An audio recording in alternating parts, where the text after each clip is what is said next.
బుధవారం రోజు ఉదయం 5 గంటలకు భద్రాచలం అయ్యగారుల చేత రాముడు పూజించిన శివలింగం కాబట్టి రాముడు, లక్ష్మణుడు, సీత, వెంకటేశ్వర స్వామి, జోడు నాగుపాములు, అలాగే నంది శిలా వ్యవస్థలో ఉన్నది కాబట్టి నంది విగ్రహ ప్రతిష్టాపన, సరస్వతీదేవి, లక్ష్మీ అమ్మవారు, లలిత అమ్మవారు, ప్రతి ఒక్క విగ్రహ ప్రతిష్ట జరుగుతుంది.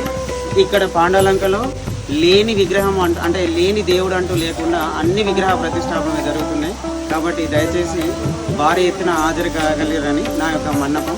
సో ఇక్కడ ముఖ్యంగా అందరికీ చేతులెత్తి జోడించేది ఏంటంటే తాగద్దండి.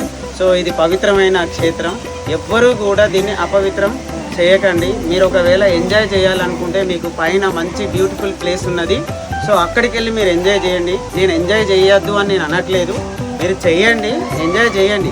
కానీ ఈ ఆవరణంలో, ఈ గుడి ఆవరణంలో ఎంజాయ్ చేయకండి. ఇది చాలా పవిత్రమైన గుడి కాబట్టి దీన్ని రక్షించుకోవాల్సిన బాధ్యత మీది, నాది, మన అందరిది. కాబట్టి అందరూ సహకరిస్తేనే దీన్ని మనం అభివృద్ధి చేయగలం. ఎవరన్నా దాతలు ఉంటే కూడా ముందుకు రాగలరని నేను కోరుకుంటున్నానండి. సో ఆ రోజు మాత్రం భారీ ఎత్తున విగ్రహ ప్రతిష్టాపన జరుగుతున్నాయి, అందరూ రావాల్సిందే. ఇదే నా ఆహ్వానం అందరికీ.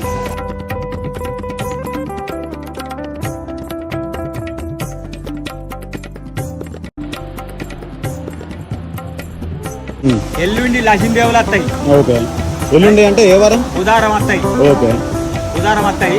లక్ష్మీదేవులు అంత ఎగురుతాయి, అంత పట్టసాలది. అంతే, చాలా మంది వస్తారు. చాలా మంది వస్తారు. ఆ గుడి చూసాను, లేకుండే ఇప్పుడు అంతా మంచిగా చేసి చేపించింది. నేనే పూజారి. వెనక మా తాతల కాడికి మేమే ఉండే. మీరే ఉండే? నేనే ఉండే. అన్నదానం ఎప్పుడు పెడతారు? ఈ బుధవారం. బుధవారం రోజు ఎప్పుడు, ఎన్ని గంటలకు? బుధవారం 4 గంటల వరకు శురు అవుతుంది.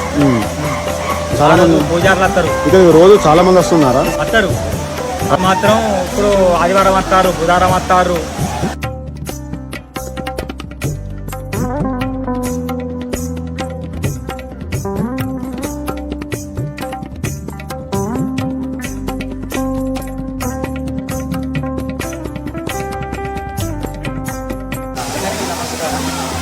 బుధవారం రోజున ఉదయం 5 గంటల ప్రాంతంలో ఇక్కడ అన్ని విగ్రహ ప్రతిష్టాపన జరుగుతుంది.